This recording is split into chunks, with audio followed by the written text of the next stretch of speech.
Tucker Carlson, 20 Yeah. years ago, he was doing Iraq war propaganda. And now he's talking about the third temple and basically in a weird and haphazard and maybe covered way, calling out the Jaybirds 7 days a week. Absolutely. Yeah. And so it's like these people have been transformed, thousands of people along with them, their audience, maybe even more than that. And I think that they're harbingers of millions of Christians who are going to be transformed in this way at some point in our lifetimes. Absolutely. Yeah. I think that the pendulum is absolutely swinging. It will continue to swing, right? Mm-hmm. And I've been calling this out for a long time. The Christian Zionism stuff is dying, right? Mm-hmm. People associate Christian Zionism with Ted Cruz and like Mm-hmm. Mike Huckabee and stuff, right? Old people. Yeah, exactly. It's a dying thing now, and what people are really interested in is Christian supersessionism as Mm-hmm. as sort of a tool against the JQ, right? To defeat the JQ or to solve the JQ.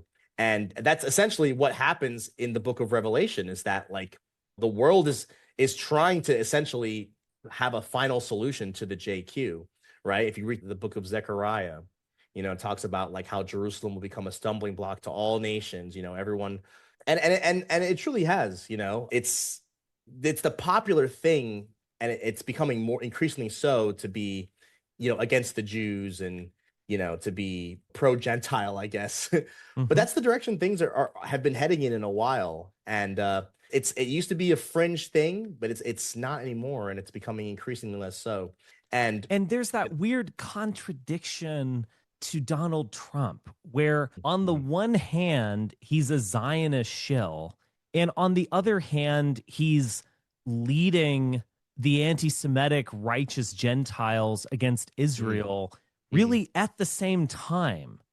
And someone like myself on Twitter, I might get sort of polemical and be like, oh, yeah, you thought he was a peacemaker and a white nationalist. Well, surprise, surprise. No, he's a Zionist shill. But I have moods where I'm like that, granted, but I'm in a more metaphorical mood right now.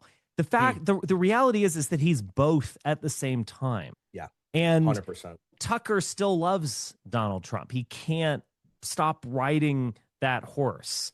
The Or that beast. absolute Zionist Jews like Bibi is as just an example, passionately love Donald Trump. Both of them are sort of riding them. And again, where is he taking them? He's taking them to the Middle East. He's taking them to Iran, Persia first.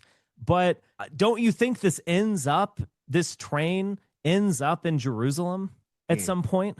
It's like that's where we're going. That is the center of the world right now. That's almost like the real heartland theory is not Mackinder's notion of natural resources where the heartland is in Ukraine or something. That's the Ukraine war. We've forgotten all about that.